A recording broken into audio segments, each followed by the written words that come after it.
Nice. So,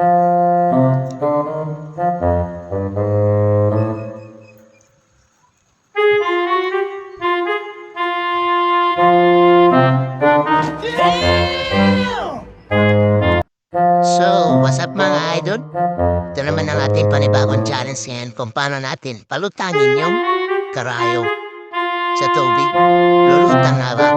So, watch this video mga idol. Ito ang sikreto, mga idol, para lumutang ang karayo mo sa tubig. Basahan. Dalap mga idol. Shhh. So, ayan mga idol. Ito na nga yung ating challenge mga idol. Papalutangin na natin itong karayom dito sa tubig. So, ito na mga idol. Sisimulan na nating palutangin. So, ito na nga yung sikreto mga idol. Kailangan mo lang tuyuin dyan yung karayom para tuyong-tuyo talaga na ilalapat mo sa tubig para siya ay lumutan. So, kailangan natin gawin yan mga idol. Kailangan natin siyang at tuyuing mabuti.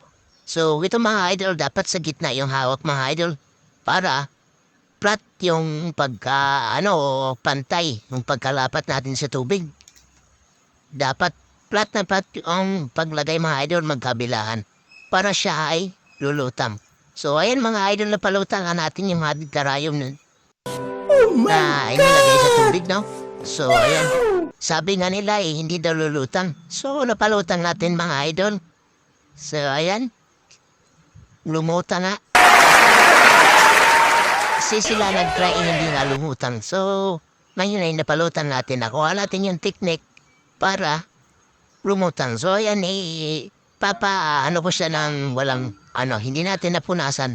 Hindi talaga siya lulutang mga idol kapag hindi siya napunasan o kaya basa na.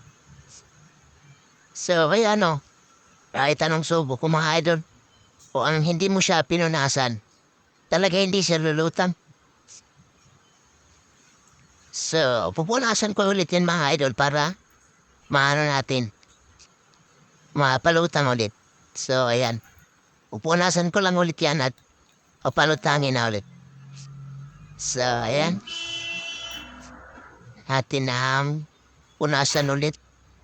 Tuyuin para palutangin ulit. So, yan.